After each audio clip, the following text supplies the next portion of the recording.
across the country. We have submitted in virtually all the NDCs, all the constituencies, and all the tongues, except I think for Lethem where there is a problem. I'm sorry, when you say virtually all, do you have any numbers I can work with? We might be short on like 3 or 4, if so many. That was opposition leader Aubrey Norton during a press conference on Thursday. His comments, although vague, are also misleading. General Secretary of the governing People's Progressive Party Civic, Dr. Bharrat Jagdeo, said it was nothing short of a lie, as he pointed out that APNU is only contesting in 279 of the 610 constituencies. And by his calculations, that is roughly 45% of all the constituencies in the country. He just said to the media a few minutes ago that they're contesting in virtually all of the constituencies in the country. Now, 45% can be equated to virtually all of the constituencies. So that's fact number one. He just lied to the entire country.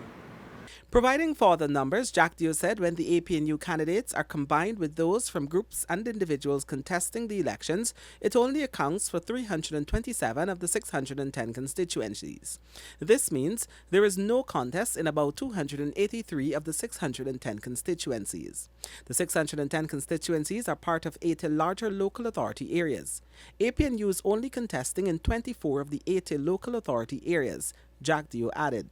The PPPC General Secretary also dismissed claims by Norton that the PPPC is involved in fraud because signatories on statutory documents for the elections were suspicious. And in turn, Jagdeo claimed that it was Norton's party, the People's National Congress Reform, that forged many signatures of the candidates they have put up. Anyone who has committed any illegality in these elections should face the full brunt of the law. And so we are aware that Mr. Norton's party has forged many candidates, their signatures, placed them on lists that they never had any knowledge of. They've forged signatures for the backers. And we're taking steps to address this matter. And I'm glad if Mr. Norton would do the same, since he says he has information, because we need to send a signal to anyone who's contesting these elections.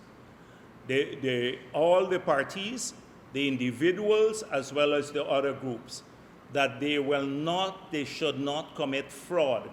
Jagdeo read parts of a letter written by Linden resident Marsha McKinnon, who contested her name being used by the APNU as a candidate for an area at Retrieve. He said, too, that APNU's list lacked diversity, which is in stark contrast to the list submitted to the Guyana Elections Commission by the PPPC on Monday during the nomination day activities. For the newsroom, Kurt Campbell.